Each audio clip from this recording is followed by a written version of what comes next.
we've identified our risks. We've looked at our assets, talked about threats and vulnerabilities. Now what we have to do is figure out a value. And when I talk about a risk value, what I'm looking to get is a potential for loss associated with the risk. There's an 80% chance I'm going to lose $10,000. That's an $8,000 loss potential, right? So it might make sense to spend $2,000 to not lose $8,000.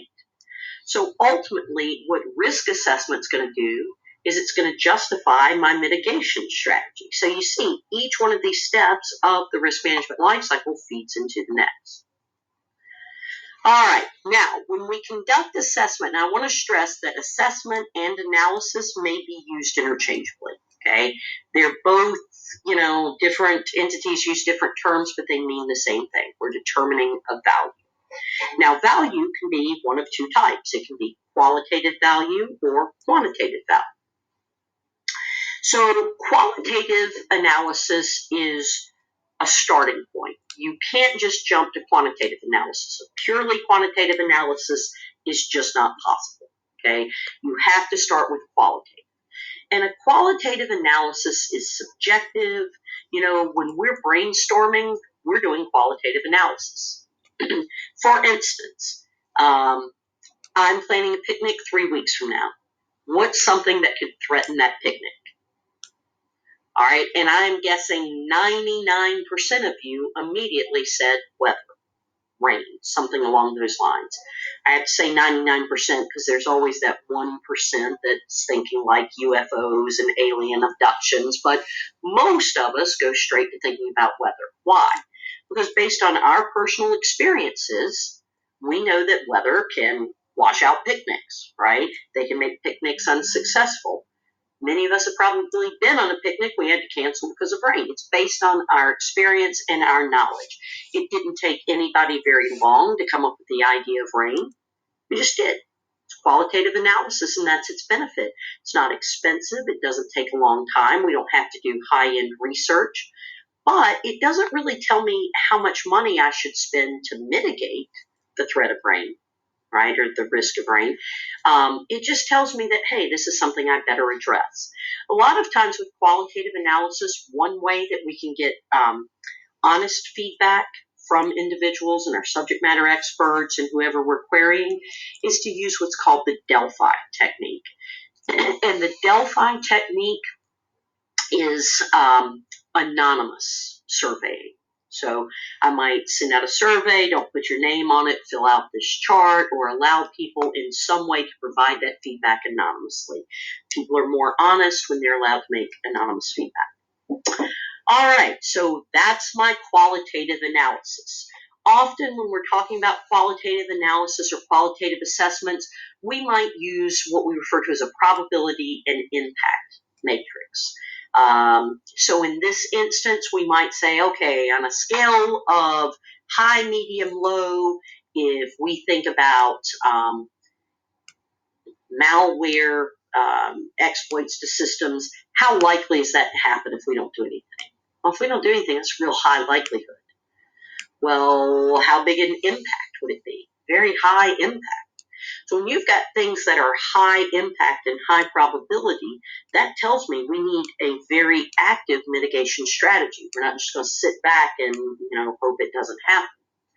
Now, as I prioritize things lower, well, then I may be more willing to have a more relaxed mitigation strategy. That's the purpose of qualitative analysis. Really, what I can do with my qualitative assessments, once I have this kind of risk ranking, then I can sort and basically say, okay, so in this chart, anything that has a value of 2 or less may be top priority, right? Anything 4, 3 or below, whatever, maybe low priority. But ultimately, it's just a way of identifying and prioritizing risks. What I'd really like to get to, and I can't do this for everything, I'd like to get a quantitative analysis. Tell me the dollars. How much money is associated with this risk? What do I stand to lose? Because if you tell me that per year I'm currently losing $8,000, but you can eliminate that risk for $1,000, that's a really good deal to me, right? It's that quantitative analysis that allows us to make good business decisions. Quantitative analysis ultimately provides justification for our mitigation strategy. All right? Cost benefit analysis, quantitative analysis.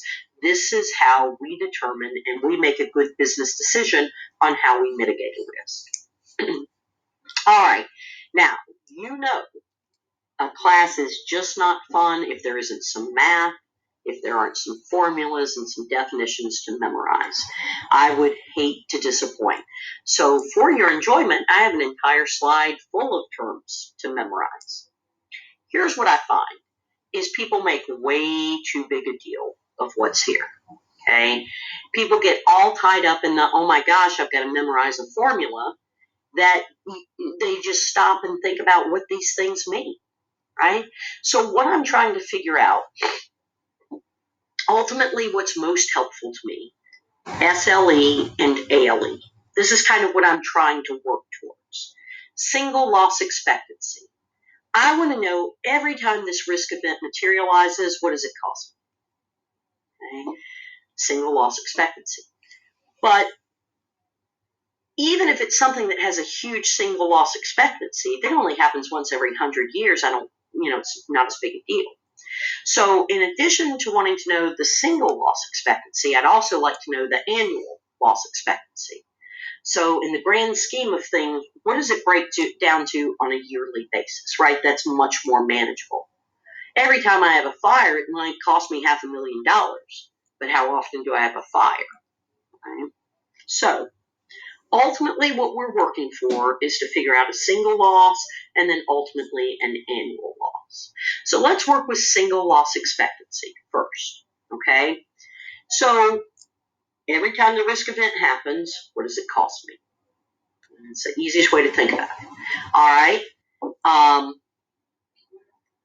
In order to figure out single loss expectancy, we use two values, asset value and exposure factor. Okay. We said, always start with the value of your asset. I have a $300,000 warehouse. Well, that's your asset value. Okay. Pure and simple. What's the value of what you're protecting? Now, if you were to see questions on the exam about this, they're not going to try to get fancy or trick you. If I tell you the value of my warehouse is $300,000, that's what the value is, right? You don't have to think, well, yes, but as the real estate market improves, and when we think about interest, we think about, maybe in 5 years,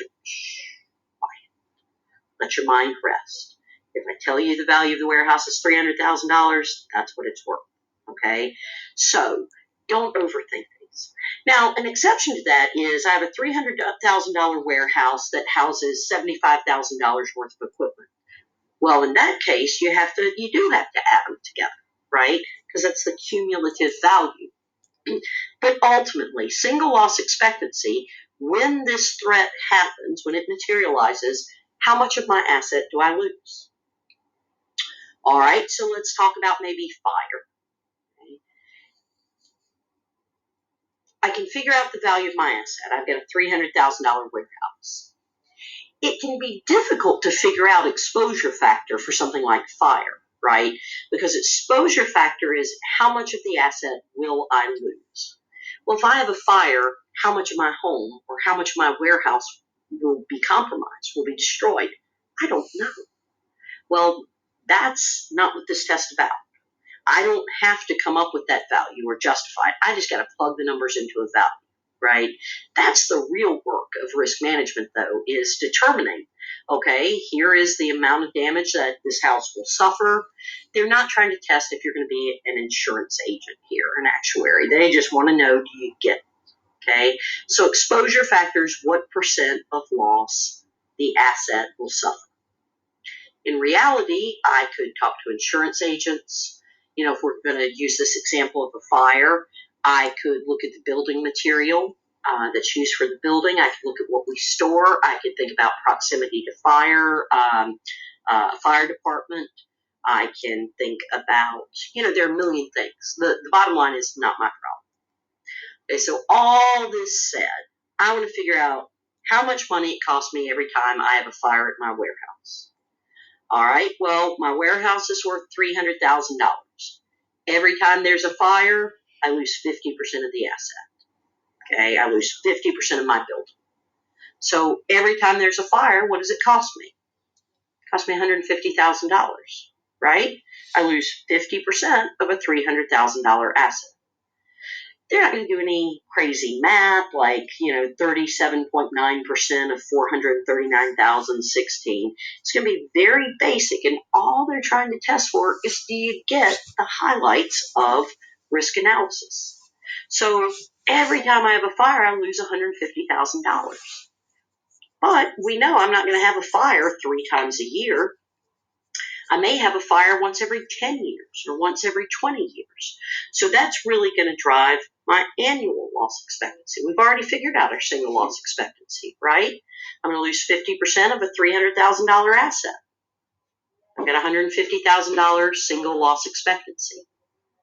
If I were to have a fire twice a year, I'd lose $300,000 a year. But I'm likely only to have a fire once every 10 years, once every 50 years, once every 20 years. So whatever that value is, that's referred to as the annual rate of occurrence. That's the probability of a risk happening. Okay? So if you look at how much money you lose every time the event materializes, the single loss, and you look at how often the risk materializes, that's going to tell you your annual value. Every time a hard drive fails, it costs the organization $3,000 through replacement, lost productivity, and man hours. Okay, so every time the hard drive fails, it costs me $3,000. Hard drive fails 3 times a year. What's my annual loss expectancy? $9,000. So if I'm losing $9,000 every single year, would I spend $5,000 to mitigate that? Yeah, probably so, right? So this is the basis of determining what our mitigation strategy is going to be. Okay. Now, when we look at the cost of control, again, the premise here is I'm not going to spend more protecting an asset than the asset's worth. We have to consider when we're evaluating controls things like total cost of ownership. Because when we think about total cost of ownership, there may be controls we can implement that are fairly cheap up front, but there may be an ongoing maintenance fee, right? I don't know if any of you guys had the inkjet printers, and man, great deal. Here's an inkjet printer for $39.95. Well, that's great. You take it home, you print 20 times, and then what happens? Your cartridge is out of ink. You go to the store. I remember the first time I went to buy a replacement cartridge for my inkjet printer. I was like, what? This is almost as much. I might as well just buy a new printer every time I'm out of ink, right? So even though it may have a very cheap upfront cost, it has a very high total cost of ownership. We have to examine those pieces. And ultimately, what am I looking for? I'm looking to implement a control that has a positive return on investment. I'm looking for a control that mitigates the risk to my business to a degree that's acceptable by senior management. Okay, don't get so caught up in these terms and these formulas. Step back and just think about what they mean, right? Single loss. I'm at $3,000. Actually, I think about the risk of losing my money to my nephew. Okay, my nephew is adorable. He's lovely. He's as cute as can be. Every time I see him, I lose half the contents of my wallet. I usually have about $100 in my wallet. Every time I see Patrick, God love him, cost me $50, right? An asset value of $100, I lose 50% of it. Every time he shows up, got a single loss expectancy of $50. Now, that's not such a big deal if I only see Patrick every, 4 or 5 months. But man, if this money grubbing kid is coming to see me 4 times a week, well, all of a sudden we've got a problem, right? So what it really comes down to, single loss is important, yeah, but how much is it costing me? Big picture annual loss gives me a lot of information, and often I look at my cost of mitigation up against annual loss.